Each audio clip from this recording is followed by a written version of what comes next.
आज दुनिया के सारे मुसलमानों की नजरें सिर्फ एक इंसान पर टिकी हुई हैं, मेहदी।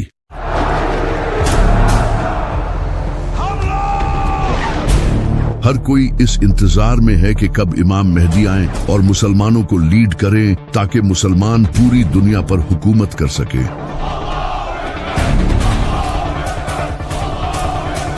लेकिन हर कोई ये जानना चाहता है कि इमाम मेहदी आएंगे कब।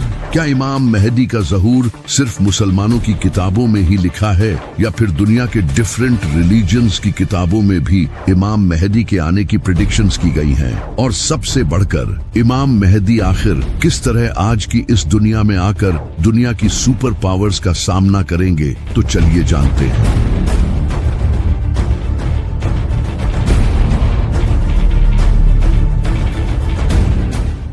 ये जो लफ्ज है महदी, इसका मतलब होता है रहनुमाई करने वाला, यानी कि एक ऐसा इंसान जो लोगों को जुल्म से निकालकर जीत दिलाए। और ये कंसेप्ट नबी सल्लल्लाहु अलैहि वसल्लम के आने से पहले का दुनिया में एग्जिस्ट करता था। आप सल्लल्लाहु अलैहि वसल्लम से हजारों साल पहले हजरत नूह अलैहिस्सलाम के टाइम पर, जब लोग हद से ज्यादा करप्ट हो चुके थे, बुत प्रस्ती, करप्शन, जुल्म, नाइंसाफी लोगों में भरी हुई थी। लेकिन उस वक्त कुछ नेक लोग भी जिंदा थे। वो लोग अल्लाह से दुआ करते थे कि ऐ अल्लाह, तू किसी ऐसे इंसान को भेज जो कि इंसानियत को एक नया मोड़ दे। तो अल्लाह ने उनकी दुआ कबूल की और इनमें हजरत नूह अलैहिस्सलाम को भेजा। उन्होंने इन लोगों को 950 सालों तक वार्न किया, लेकिन इंसानियत बदतरीन हो चुकी थी। उन्होंने हजरत नूह अलैहिस्सलाम की बात नहीं मानी सिवाय कुछ नेक लोगों के। तो अल्लाह ने हजरत नूह अलैहिस्सलाम को एक कश्ती बनाने का हुक्म दिया। हजरत नूह अलैहिस्सलाम ने कश्ती तैयार की और हर स्पीसीज के जानवर को अपने साथ ले लिया, जिसके बाद एक बड़ा फ्लड आया जिसने इन लोगों को खत्म कर दिया। और इसके बाद हजरत नूह अलैहिस्सलाम ने अपने फॉलोअर्स के साथ एक नई शुरुआत की। हजरत नूह अलैहिस्सलाम के कई सदियों बाद फिर से इंसानियत बुत प्रस्ती में पड़ गई। उस वक्त की बुक्स में भी ये लिखा था कि एक ऐसा इंसान आने वाला है जो कि अल्लाह का दोस्त होगा, जो कि हजरत इब्राहिम अलैहिस्सलाम थे। फिर हजरत इब्राहिम अलैहिस्सलाम ने बुत प्रस्ती को छोड़कर तौहीद बयान की और लोगों को हदायत दी। हजरत इब्राहिम अलैहिस्सलाम के कई सदियों बाद बनी इसराइल इजिप्ट में बड़ी तादाद में बढ़ने लगे और ग्रो करने लगे। लेकिन उस वक्त इजिप्ट पर फिरौन की हुकूमत थी। फिरौन को बनी इसराइल से खतरा महसूस हुआ और इसने बनी इसराइल को अपना गुलाम बना लिया और इन पर बहुत जुल्म किया। कई सालों तक बनी इसराइल पर जुल्म होता रहा और वो लोग अल्लाह से दुआएं करते रहे कि तू ऐसा नबी भेज जो हमें इस गुलामी से आजाद करे। तो अल्लाह ने इनकी तरफ हजरत मूसा अलैहिस्सलाम को भेजा। हजरत मूसा ने फिरौन को डिफीट करके बनी इसराइल को आजाद किया। हजरत मूसा अलैहिस्सलाम से कई सदियों बाद हजरत ईसा अलैहिस्सलाम का वक्त आया। उस वक्त बनी इसराइल फिलिस्तीन में रोमन्स के अंडर थे और करप्ट जूइश प्रीस्ट इनके इमाम थे और कई वक्त से इनमें कोई नबी नहीं आया था। बनी इसराइल एक मसीहा के इंतजार में थे और इनकी बुक्स में भी उसके आने की खबरें लिखी थी, जो कि आज भी बाइबल में लिखी हैं। और फिर वो मसीहा हजरत ईसा अलैहिस्सलाम की सूरत में आया। लेकिन फिर भी बनी इसराइल ने इनके खिलाफ साजिशें की, तो अल्लाह ने हजरत ईसा अलैहिस्सलाम को आसमानों पर उठा लिया। हजरत ईसा अलैहिस्सलाम के बाद जब अरब में बुराई आम हो चुकी थी, तो उस वक्त यहूदियों की बुक्स में एक अजीम नबी के आने की खबरें लिखी थी। और उस वक्त यहूदी भी उस नबी का इसी तरह इंतजार करते थे जिस तरह आज मुसलमान इमाम मेहदी का इंतजार करते हैं। यहाँ तक कि आज भी बाइबल में वो प्रेडिक्शंस लिखी है। इसके बाद फिर नबी सल्लल्लाहु अलैहि वसल्लम ने ऐलान नबूवत किया।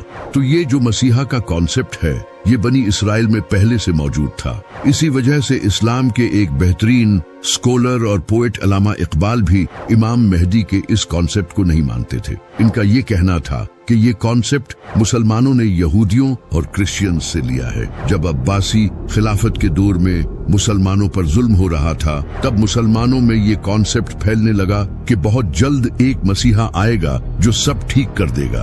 अल्लामा इकबाल का कहना था कि मुसलमानों का किसी मसीहा के इंतजार में जुल्म सहते रहना ये बहुत ही खतरनाक है। इसी वजह से वो इमाम मेहदी के इस कॉन्सेप्ट को नहीं मानते थे।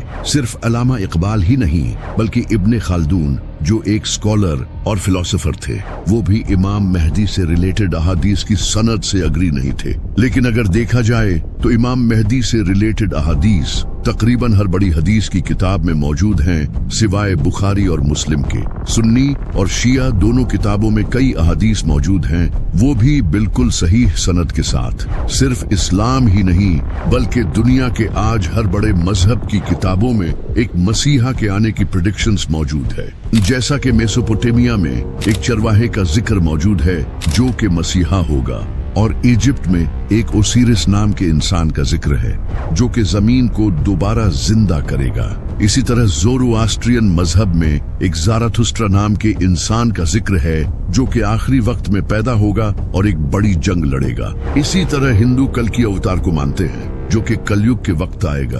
वो सफेद रंग के घोड़े पर सवार होगा और इसके हाथ में तलवार होगी जो कि जुल्म के खिलाफ लड़ेगा और पूरी दुनिया में दीन फैलाएगा। बुद्धिज्म में भी एक मैत्रेय नाम के इंसान का जिक्र है जो कि उस वक्त आएगा जब लोग दीन से फिर जाएंगे। वो सच फैलाएगा और दुनिया को सीधी राह दिखाएगा। इसी तरह यहूदी भी अपने मसीहा को मानते हैं जो कि फ्यूचर में आने वाला है, लेकिन उनका वो मसीहा दज्जाल होगा जो कि इन्हें लीड करेगा और थर्ड टेम्पल को बिल्ड करेगा। वही क्रिश्चियंस हजरत ईसा अलैहिस्सलाम के नज़ूल को मानते हैं जिन्हें मुसलमान भी मानते हैं। तो ये मसीहा का कॉन्सेप्ट हर मजहब में मौजूद है और इस्लाम में भी इमाम मेहदी का कॉन्सेप्ट खुद बनाया नहीं गया बल्कि ये सही हदीसों में मौजूद है। यहाँ तक कि अमेरिका का प्रेसिडेंट जो बाइडेन भी इमाम मेहदी के बारे में जानता है। I didn't know the difference that existed. I didn't know what the hidden imam. I didn't know what the hidden imam. I didn't know what the hidden imam. और Netanyahu भी ये जानता है कि मुसलमान दोबारा से खिलाफत कायम करेंगे। They don't want any Western presence here, and guess what? Increasingly, they don't want any Western presence here either. They have dreams of reestablishing the caliphate. लेकिन यहाँ सबसे बड़ा सवाल यही है कि आखिर किस तरह इमाम मेहदी इस दुनिया की बड़ी पावर्स को चैलेंज करेंगे जिनके पास एडवांस वेपन्स हैं, जो इस पूरी दुनिया की इकोनॉमी तक को कंट्रोल करते हैं। We have the strongest economy in the world. जिनके पास आज के हर मुसलमान का डेटा मौजूद है। आखिर एक इंसान किस तरह इन सबको शिकस्त देगा, जबकि इमाम मेहदी के इस दुनिया में आने से पहले हालात और ज्यादा डिफिकल्ट हो जाएंगे। सीरिया में जुल्म हो रहा होगा जो आज भी हो रहा है। After years of laying dormant, the civil war in Syria is suddenly dynamic again. दज्जाली निजाम आ चुका होगा, ग्रेटर इसराइल बन चुका होगा, जिसे खुद नेतन्याहू ने पूरी दुनिया के सामने शो किया है। The whole Middle East changes. We tear down the walls of enmity. We bring the possibility of prosperity and peace to this entire region. उस वक्त फिलिस्तीन को तो सिर्फ हिस्ट्री की बुक्स में ही याद किया जाएगा और इंडिया में भी मुसलमानों पर बहुत जुल्म हो रहा होगा। नबी सल्लल्लाहु अलैहि वसल्लम ने फरमाया, उस वक्त दुनिया की कौमें तुम्हारे खिलाफ लड़ने के लिए एक दूसरे को दावत देंगी और उस वक्त मोमिन बहुत कम होंगे और जमीन जुल्म से भर चुकी होगी। आप सल्लल्लाहु अलैहि वसल्लम की हदीस है, आपने फरमाया था कि जब अरब के एक बादशाह की मौत होगी, ये बादशाह मोहम्मद बिन सलमान हो सकता है। शहजादा मोहम्मद बिन सलमान ने अमरीकी अरकान कांग्रेस से कहा है, मुझे कत्ल करने की कोशिश की जा सकती है। बादशाह की मौत के बाद अगले बादशाह के लिए कॉन्फ्लिक्ट होगा। तभी एक इंसान काबा के पास आएगा जहां कुछ लोग उसकी बैत करेंगे और ये 313 लोग होंगे जो दुनिया के डिफरेंट इलाकों से सफर करके आएंगे। जिस तरह इस्लाम की सबसे पहली जंगे बद्र में भी सिर्फ 313 मुसलमान थे, जिसके बाद इस्लाम का एक नया चैप्टर शुरू हुआ। इसी तरह इमाम मेहदी के साथ भी उनके 313 खास साथी होंगे जो नेक, इंटेलिजेंट, स्ट्रॉन्ग और परहेजगार होंगे। और कई अहादीस में आता है कि वो ऐसे लोग होंगे जिन्हें दुनिया में कोई नहीं जानता होगा, लेकिन अल्लाह के नजदीक इनका बड़ा मुकाम होगा। और इनमें से एक इंसान के पास 40 इंसानों जितना इल्म होगा। और ये सिर्फ लीडर्स ही नहीं होंगे बल्कि कमांडर्स, स्कॉलर्स और थिंकर्स होंगे। जब ये लोग इमाम मेहदी के हाथ पर बैत करेंगे तो इसके बाद वो इमाम मेहदी की एक फौज बनाने में मदद करेंगे। जब इमाम मेहदी का ज़हूर होगा तो इसके बाद वो मुसलमान जो मजलूम जिंदगी गुजार रहे होंगे वो इमाम मेहदी को सपोर्ट करने के लिए जाएंगे, जैसा कि Khorasan, Yemen, Iran, Afghanistan, Iraq और सीरिया, क्योंकि आज इन कंट्रीज की कंडीशन बहुत बुरी हो चुकी है, जिसकी वजह है ये America. Americans have never, ever, ever, ever let their country down. Never. सितंबर 2014 में अमेरिका ने सीरिया पर अटैक किया, जिसके बाद कई सालों तक सीरिया में जंग का माहौल रहा और आज सीरिया की हालत बदतरीन हो चुकी है। इसी तरह अमेरिका ने 2003 में इराक पर हमला किया और आज उसकी हालत भी खराब है। और इसी तरह अमेरिका ने कई सालों तक अफगानिस्तान के साथ भी जंग की और आज अफगानिस्तान की हालत आपके सामने है। वहां आज इतनी गुर्बत है। और अभी मार्च में अमेरिका ने यमन पर एयर स्ट्राइक्स की, जो कि अमेरिका का सबसे बड़ा मिलिट्री ऑपरेशन था। अब अमेरिका यमन के साथ भी यही करना चाहता है, क्योंकि यमन फलस्तीन के साथ खड़ा है और इसराइल के शिप्स पर अटैक करता है और पाकिस्तान को भी सीक्रेटली अमेरिका ही कंट्रोल करता है बिकॉज ऑफ पाकिस्तान मिलिट्री। लेकिन इन सब के अलावा ईरान ही एक ऐसा कंट्री है जो इस वक्त अमेरिका और इसराइल को टक्कर दे रहा है।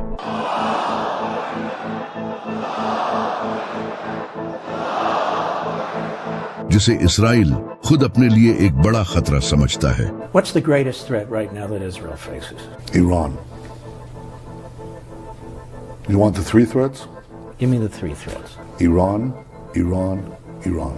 And everything should be done to prevent Iran, the world's most dangerous regime, from developing the world's most dangerous weapons. और अमेरिका भी ये जानता है कि ईरान काफी पावरफुल है। जब डोनाल्ड ट्रंप से पूछा गया कि ईरान काफी वीक है, आप उस पर हमला क्यों नहीं करते, तो ट्रंप ने आगे से ये कहा, Now that Iran is so weak, isn't it the right time to hit their facilities once and for all? So you say Iran is so weak. I appreciate you saying that. They're not weak. They're very strong right now, and we're not. Iran ही वो country होगा जो इमाम मेहदी को सबसे पहले support करेगा, क्योंकि नबी सल्लल्लाहु अलैहि वसल्लम ने फरमाया था कि खुरासान से काले झंडे लहराती हुई फौजें मेहदी को सपोर्ट करने के लिए जाएंगी। नबी सल्लल्लाहु अलैहि वसल्लम के टाइम में खुरासान ये था, जिसमें आज का अफगानिस्तान, ईरान, पाकिस्तान और दूसरे कंट्रीज का कुछ हिस्सा आता है। लेकिन इन सब कंट्रीज के इन पार्ट्स का नाम खुरासान नहीं है, सिवाय ईरान के। ईरान में आज भी खुरासान नाम का एक प्रोविंस है। और जैसा कि आप सल्लल्लाहु अलैहि वसल्लम ने फरमाया था कि खुरासान से काले झंडे लहराते हुए फौजें इमाम मेहदी को सपोर्ट करने जाएंगी। और आप अच्छे से जानते हो कि काला झंडा किनका है। तो इसी वजह से ईरान वो वाहिद ऐसा कंट्री होगा जो इमाम मेहदी को सपोर्ट करेगा, क्योंकि बहुत जल्द ईरान एक न्यूक्लियर पावर बनने जा रहा है। To prevent Iran from acquiring a nuclear weapon. That Iran does not ever get nuclear weapons. वो सीक्रेटली न्यूक्लियर वेपन्स बना रहा है, जिसके बाद सिर्फ पाकिस्तान ही ऐसा वाहिद इस्लामी कंट्री नहीं होगा जिसके पास न्यूक्लियर वेपन्स होंगे। जब ईरान के पास न्यूक्लियर वेपन्स होंगे तब अमेरिका और इसराइल उससे जंग लड़ने का कभी नहीं सोचेंगे। और ईरान वाहिद ऐसा कंट्री है जो इमाम मेहदी के ज़हूर के इंतजार में है। और ईरान वाहिद ऐसा कंट्री है जहां इस्लामिक सिस्टम है, जबकि दूसरी तरफ सऊदी अरब और बाकी अरब कंट्रीज अमेरिका के तलवे चाट रहे हैं। सऊदी अरब तो इसराइल को ऑयल बेच रहा है और वही ऑयल उनके रॉकेट्स में यूज होता है जो रॉकेट्स फिलिस्तीनियों पर गिरते हैं। और सऊदी अरब में आज भी बादशाहत का निजाम है। जब खुरासान से फौजें इमाम मेहदी को सपोर्ट करने जाएंगी तो इससे पूरी दुनिया को पता चल जाएगा कि अरब में एक इंसान पावर गेन कर रहा है, जो कि वेस्टर्न कंट्रीज के लिए खतरा होगा। तो वेस्टर्न मीडिया इमाम मेहदी पर इल्जाम लगाएगा कि वो एक टेररिस्ट है। और नेटो कंट्रीज जैसा कि अमेरिका, इसराइल इमाम मेहदी के खिलाफ एक फौज रवाना करेंगे, जिस फौज का लीडर सुफियानी होगा। सुफियानी एक फितना होगा जिसके पीछे वेस्टर्न कंट्रीज होंगे।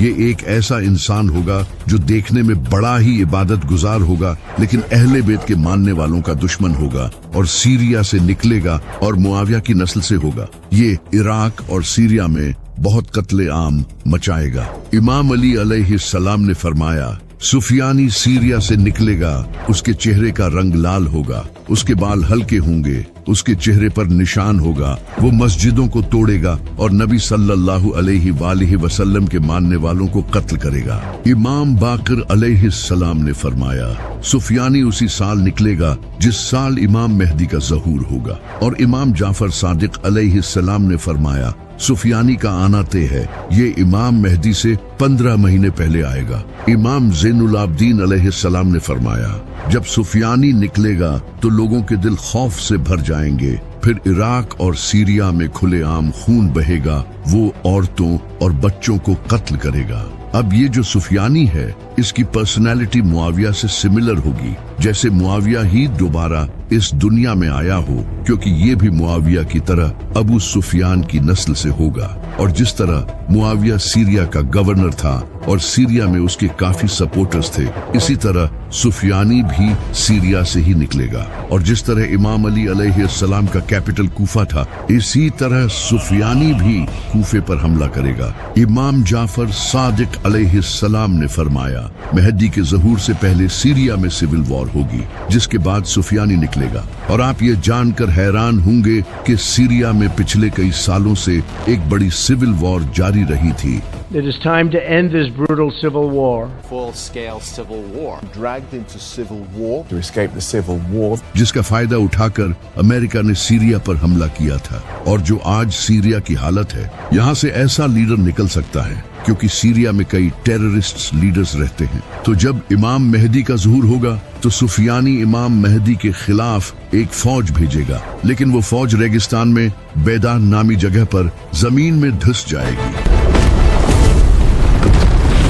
जो कि अल्लाह की तरफ से एक मुजज़ा होगा। ये देखकर जो मुसलमान इमाम मेहदी को झूठा मानते होंगे, वो भी इनकी बैत करेंगे।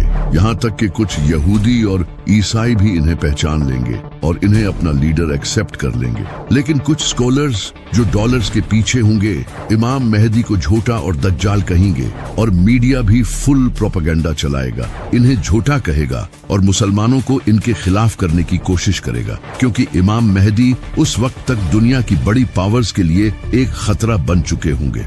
जब सुफियानी को पता चलेगा कि उसकी आर्मी रेगिस्तान में धंस चुकी है, तो वो एक और बड़ी आर्मी तैयार करेगा और वेस्टर्न कंट्रीज उसकी इस आर्मी में हेल्प करेंगे, जिसके बाद इमाम मेहदी और सुफियानी के दरमियान एक बड़ी जंग होगी। यानी कि एक तरफ इमाम अली अलैहिस्सलाम की नस्ल से इमाम मेहदी होंगे और दूसरी तरफ मुआविया की नस्ल से सुफियानी होगा। इस जंग में इमाम मेहदी सुफियानी को हरा देंगे और सुफियानी को भी कत्ल करेंगे। सुफियानी के कत्ल के बाद अरब में इमाम मेहदी की पावर मजीद बढ़ जाएगी और ज्यादा लोग उनको सपोर्ट करने लगेंगे। और इमाम मेहदी के जो 313 साथी होंगे, इन हर एक के नीचे कई हजारों या फिर लाखों सोल्जर्स होंगे।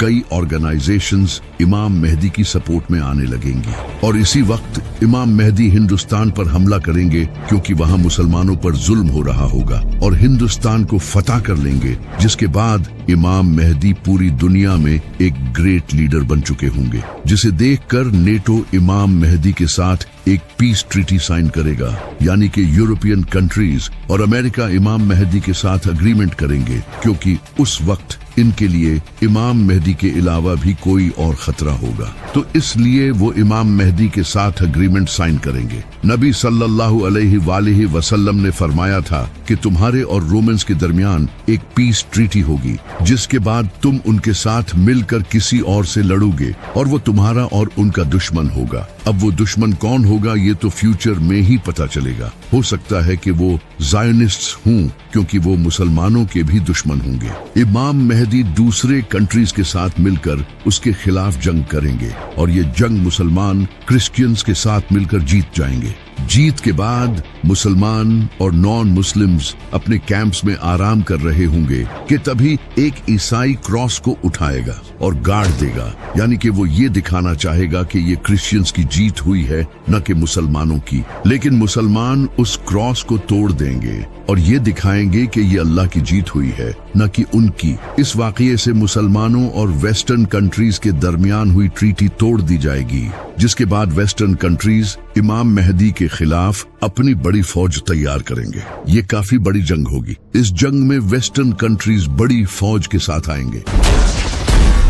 इनके पास high tech AI weapons, drones, missiles और फाइटर जेट्स होंगे। जब मुसलमान इनकी फौज को देखेंगे तो नबी सल्लल्लाहु अलैहि वसल्लम ने फरमाया कि मुसलमानों की फौज का एक हिस्सा ये जंग छोड़कर भाग जाएगा, जिसे अल्लाह कभी मुआफ नहीं करेगा, और एक हिस्सा इस जंग में शहीद होगा, जो कि उस वक्त का बेहतरीन शहीद होगा, और एक हिस्सा ये जंग जीत जाएगा, जिसे अल्लाह दोबारा नहीं आजमाएगा। ये बड़ी ही खतरनाक जंग होगी।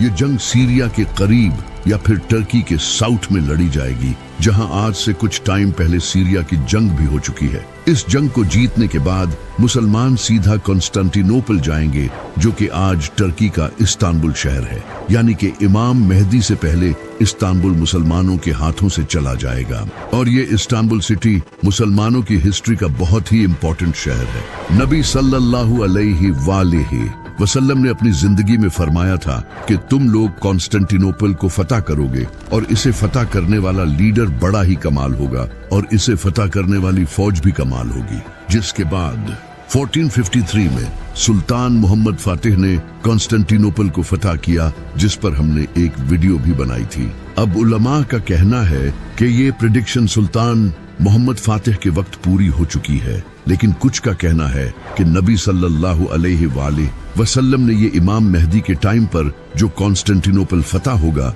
उसके बारे में फरमाया था। जब इमाम मेहदी अपनी फौज लेकर कॉन्स्टेंटिनोपल की तरफ जाएंगे तो उस वक्त मुसलमानों की फौज ऊंची आवाज में अल्लाहु अकबर के नारे लगाते हुए जाएगी, और इनकी आवाज दूर दूर तक पहुंचेगी, जिसे देखकर दुश्मन डर जाएंगे और वो कॉन्स्टेंटिनोपल बगैर किसी जंग के मुसलमानों के हवाले कर देंगे। इस जंग को जीतने के बाद मुसलमान अभी उस जंग का सामान समेट ही रहे होंगे कि तभी उन्हें खबर मिलेगी कि दज्जाल आ चुका है। ये शैतान होगा जो कि मुसलमानों में फसाद डालने के लिए पुकारेगा और कहेगा कि दज्जाल ने तुम्हारे घरों पर कब्जा कर लिया है। मुसलमान ये सुनते ही डर जाएंगे। इमाम मेहदी अपनी फौज को लेकर वापस से सीरिया या फिर इराक जाएंगे ताकि इन लोगों को बचा सकें, लेकिन जैसे ही वो वहां पहुंचेंगे दज्जाल सच में वहां आ चुका होगा, जिसके बाद हजरत ईसा अलैहिस्सलाम का ज़ुहूर होगा, जो कि हम अगली वीडियो में जानेंगे। लेकिन सबसे बड़ा सवाल ये है कि आखिर इमाम मेहदी के आने से पहले कौन सी निशानियां ऐसी हैं जो पूरी होंगी। नबी सल्लल्लाहु अलैहि वसल्लम ने फरमाया था कि इमाम मेहदी से पहले जमीन जुल्म से भर जाएगी, जो कि आज होता नजर आ रहा है। फिलिस्तीन, सीरिया, इराक, अफगानिस्तान, यमन और कश्मीर, इन सब कंट्रीज में जुल्म हो रहा है, और किस तरह पपेट गवर्नमेंट मुस्लिम कंट्रीज पर हुकूमत कर रही है, जिन्हें कंट्रोल यहूदी कर रहे हैं। सूद आज पूरी दुनिया की इकोनॉमी बन चुका है। मुसलमानों को टेररिस्ट समझा जाता है। स्कॉलर्स रियाल के लिए दीन बेच रहे हैं। जमीन यकीनन जुल्म से भर चुकी है। इसी तरह नबी सल्लल्लाहु अलैहि वसल्लम ने फरमाया कि मेहदी के आने से पहले अंधेरी रात की तरह फितने आएंगे। इंसान सुबह के वक्त मोमिन होगा और रात के वक्त मुनाफिक। और आज आप देख रहे हो कि सबसे ज्यादा फितने अरब में हैं, जहां हर वक्त जंग चलती रहती है। इसी तरह मीडिया सबसे बड़ा प्रोपेगेंडा फैला रहा है, जिसका कुछ पता नहीं कि सच क्या है और झूठ क्या। लेकिन कई प्रेडिक्शंस ऐसी भी हैं जो कि अभी पूरी नहीं हुई। जैसे कि नबी सल्लल्लाहु अलैहि वसल्लम ने फरमाया था कि इमाम मेहदी के आने से पहले यमन से एक इंसान निकलेगा। वो लोगों को सच और इमाम मेहदी की तरफ बुलाएगा। जब वो निकलेगा तो मुसलमानों के लिए हथियार बेचना अलाउड नहीं होगा, और ये सुफियानी के टाइम ही आएगा। इस वक्त अगर देखा जाए तो यमन में हुतीज का ग्रुप ऐसा है जो फिलिस्तीन के साथ खड़ा है, जो कि खुद को अहले बैत की नस्ल के कहते हैं। ये हुतीज इसराइल के शिप्स को डिस्ट्रॉय करते हैं जो यमन के पास से गुजरते हैं। तो हो सकता है कि वो इन्हीं में से कोई हो। इसी तरह नबी सल्लल्लाहु अलैहि वसल्लम ने फरमाया था कि ईस्ट से एक बड़ी आग निकलेगी जो कि 3 रातों तक देखी जाएगी। लोग उसे देखकर खौफ का शिकार हो जाएंगे। अब ये आग एक न्यूक्लियर एक्सप्लोजन भी हो सकता है, जैसा कि ईरान जो कि अरब के ईस्ट में है वो सीक्रेटली न्यूक्लियर वेपन्स बना रहा है। तो हो सकता है कि ईरान एक बड़ा न्यूक्लियर टेस्ट करे, क्योंकि अमेरिका और इसराइल सब ईरान के न्यूक्लियर वेपन्स बनाने से डरे हुए हैं। तो अगर ईरान ने ये न्यूक्लियर एक्सप्लोजन किया तो इससे सच में लोग डर जाएंगे। और जैसा कि नबी सल्लल्लाहु अलैहि वसल्लम ने फरमाया था कि ये आग 3 दिनों तक जारी रहेगी, इसका मतलब कि मीडिया भी इसकी कवरेज करेगा। इमाम जाफर सादिक अलैहिस्सलाम ने फरमाया कि इमाम मेहदी के ज़ुहूर से 15 दिन पहले एक इंसान को काबा के पास कत्ल किया जाएगा। इसका नाम नफ्से ज़किया होगा। ये इंसान मोस्ट लाइकली एक इस्लामी एक्टिविस्ट होगा जो कि लोगों को सच बताने की कोशिश करेगा, लेकिन सऊदी हुकूमत शायद इसे कत्ल करवा देगी। तो ये कुछ ऐसी निशानियां हैं जो कि इमाम मेहदी के आने से पहले पूरी होंगी। लेकिन ये निशानियां भी बहुत जल्द पूरी होने वाली हैं, क्योंकि नबी सल्लल्लाहु अलैहि वसल्लम ने फरमाया था कि आखिरी वक्त में क़यामत की निशानियां इस तरह पूरी होंगी जिस तरह तस्बीह टूटने के बाद इसके दाने एक के बाद एक गिरते चले जाते हैं।